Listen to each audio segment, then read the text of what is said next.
If I start with the facing operation,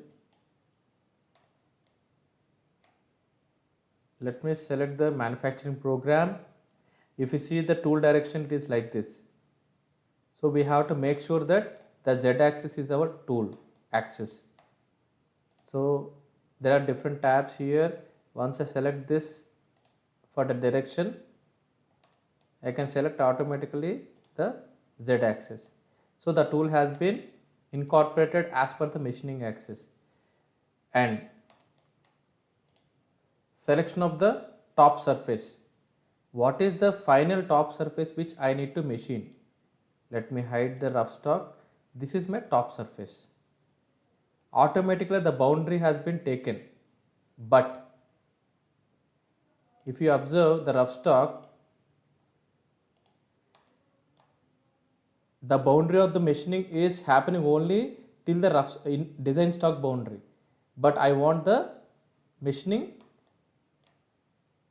till rough stock boundary. So I will try to remove this, then add the rough stock boundaries. So this is how we can manage the entire selection of the machining process. Then from which surface it needs to start and come till the face of the design stock. This is the selection. So I am trying to select the top face of the rough stock. Now we can see one level, in a single level it will try to machine. There is a radial with respect to tool diameter ratio and axial. So when it comes to the radial, I will try to explain 50% of each tool path it will try to make the gap, because the diameter of the tool is 10 mm and tool diameter ratio is 50%, which means the center point of the tool will intersect the 50% of the next path. That is how, which means. So it is generally mandatory to overlap from one path to another path to avoid the finishing challenges. Then coming to axial, as I have selected the top level as a top surface of the rough stock and bottom level as a top surface of the design stock, in between I can decide how many level of manufacturing needs to go. Here it is going in a single level, a 5 mm depth in a single shot, but I want multiple levels. Let me take 10 levels. So 10 levels it will try to machine in 10 different subsets. Then carry over, we have to identify which tool I want. So for this facing operation, there are T-slaughter tools, face mill tools and end mill tools. It's up to us, depend on the tool availability. So you can modify the tool here itself, diameter, the corner radius and length of the tool and length of the spindle. Everything can be manipulated as per the real tool availability here itself. If you want the ball tool, here itself you can try to convert that into ball tool. I don't want ball tool, then automatically it will convert that into flat tool. So that is how we have to incorporate that.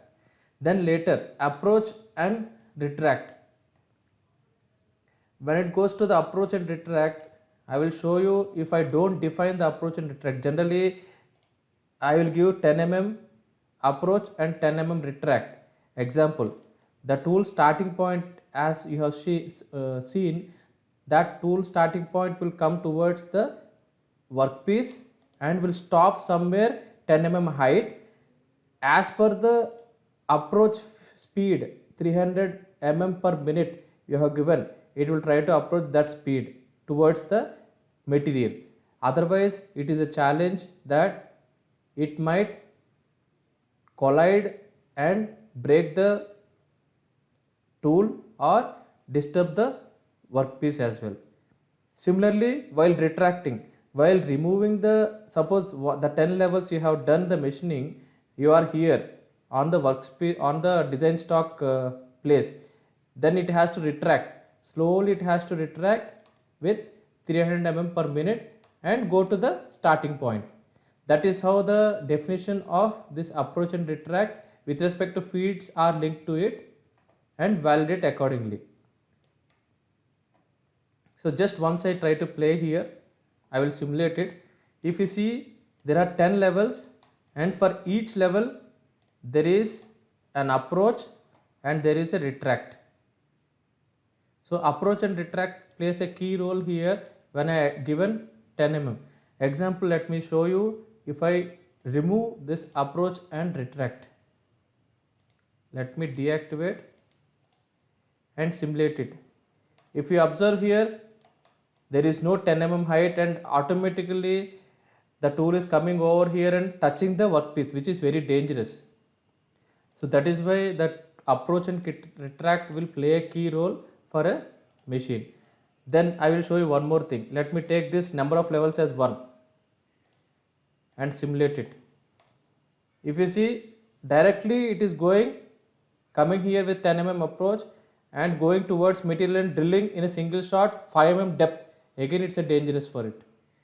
So we have to always make sure that the entire program is going in levels to avoid the tool distortion, tool breakage, and the operator safety and the finishing of the workpiece.